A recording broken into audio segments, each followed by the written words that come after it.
Greetings, traveler. Do most players enjoy short, quick to play games or long, immersive, winding, spiraling, crazy, expansive games? In my experience, the answer is kind of nuanced, and today what I want to do is share my observations on whether people enjoy more short form or long form games out there. My name is Xanthos. I've been working in the games industry for over 14 years now, and I worked on some very short, easy to play games on mobile, and I worked on long, story based, very deep, very involving mechanics type of console and PC games. So, what I've noticed is that many when discussing this topic, many people are of the opinion that some players like very short, very easy to play, very quick cycle type of games, while others enjoy very long, deep, engaging type of games. However, here there is an interesting and subtle point to notice about both these things, and that is in terms of playtime. So, even if somebody is playing a short and fun, quick little mobile game, they could still be playing the same game for a year or more. So, despite the short feedback cycle of the game or the short gameplay loop, the actual time spent playing this game can be quite long, actually. And in contrast, even if somebody enjoys long form, very deep, very involving PC or console games, they might only play them for a little time. So maybe just a couple of hours and that's it. So here, somehow the concept of engagement emerges. So it seems that the length of the gameplay loop and the length of the story of the game, or the overall length of the game, doesn't seem to have such a strong impact on the overall time spent in the game as we are led to believe. Moreover, there is the concept of mobile type players and PC type players and console type players, and from the data I've seen all over my career, basically, I've seen that clear set definition doesn't seem to be true. So if somebody only has access to their mobile phone, for example, of course, they might only be able to play that kind of game. But that is not to say that they would never be interested in playing something on a console or a PC or any other device for that matter. The topic of opportunity is an important one here. Conversely, somebody who plays, let's say, exclusively long-form games, perhaps is doing so because of past experiences. So he had very positive experiences with games of that sort earlier, and so because he wants more of that, he tries to pursue more of that. And that earlier past experience, in my observations, seems to be the key for coming up with this model that just tries to understand whether people like one or the other type of content more. So let me give you a couple of examples for this. Let's say that somebody who has never played a game picks up a mobile game, and this game is very easy to understand. It has colorful graphics, it's easy to play, and they are just having fun with it right from the beginning. This is a positive experience that reinforces itself, and why wouldn't that player want to play more? It's fun. Conversely, something that was probably more real from my childhood was I used to play lots of old 8084 computer games. I used to play a lot of console games from Sega Master System and Mega Drive and so on. So these are more long form games, right? It's not a game that you can finish in 2 minutes, for example. So, and there's a lot of failure involved with that.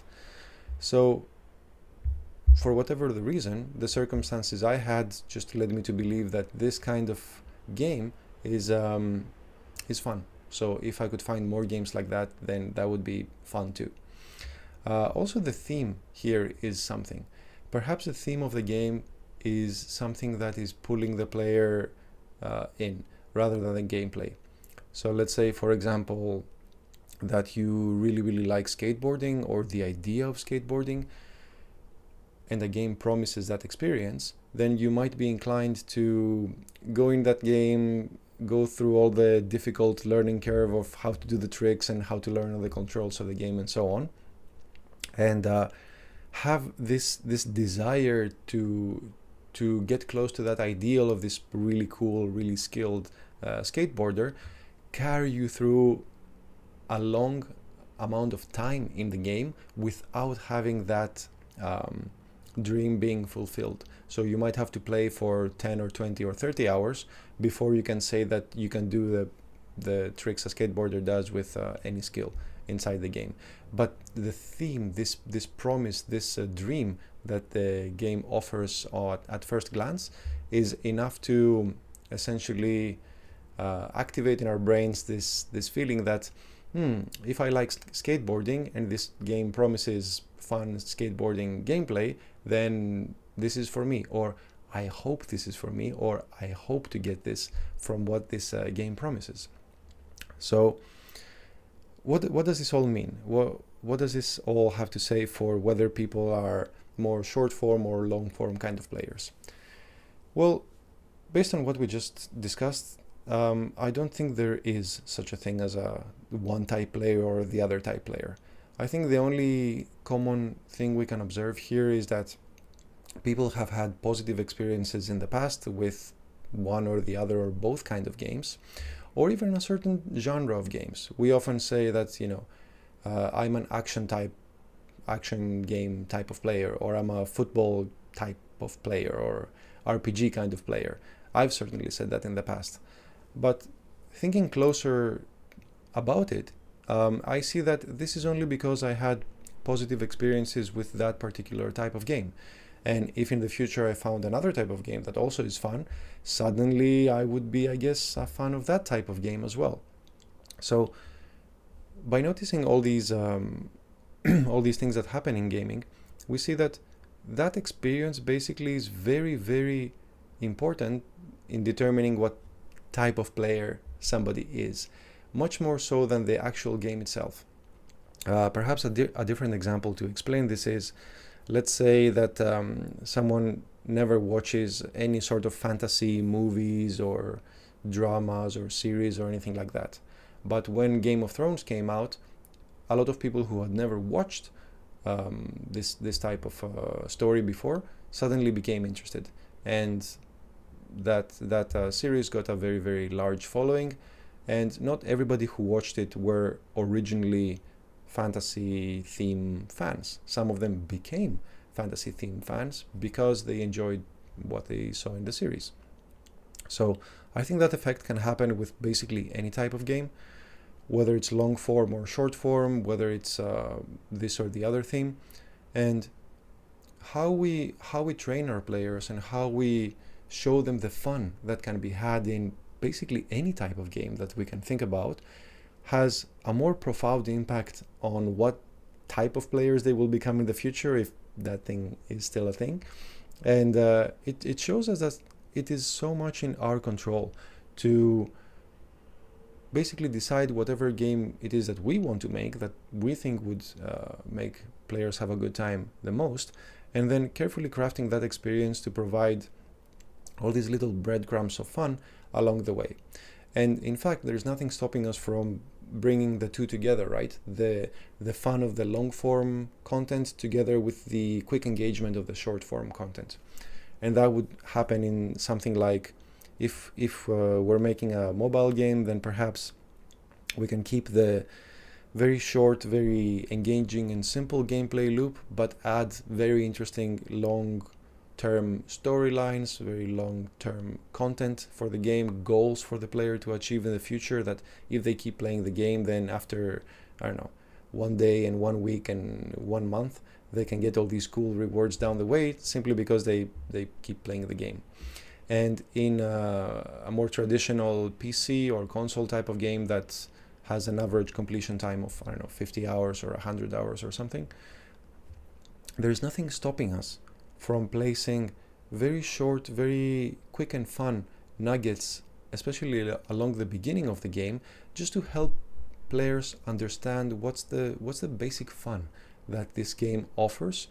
And after we introduce all these very, very cool, very interesting to see nodes of gameplay early on in the game, perhaps with a much shorter loop than the game typically offers, then we can show players a glimpse of what they can expect later on in the game. And the mechanic we can take advantage of in this case is the simple, very well used mechanic in gaming of, well, here's a little bit of effort that you put into the game, and it got you this little bit of fun, or this cool little reward. If you put a little bit more time or a little bit more effort into the game, then you will get this more fun or better reward down the line. And this promise and delivery of effort and fun, or time used and fun, essentially trains our players that the more they put time and effort into the game, the greater the enjoyment they should be getting in the future. And of course, we as game designers need to make sure that we answer that expectation with our game design.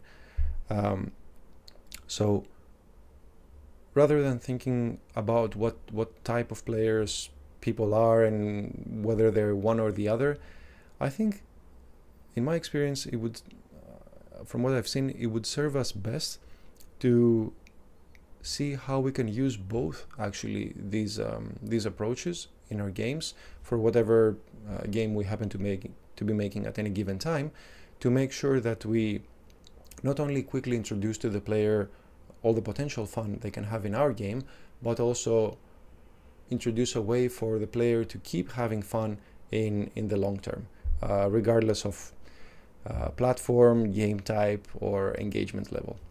Anyway, these are my thoughts on this topic. I would love to hear what your experience with this is. If you have designed both types of games, or if you've enjoyed both types of games, what made you make these decisions and what was most enjoyable about it.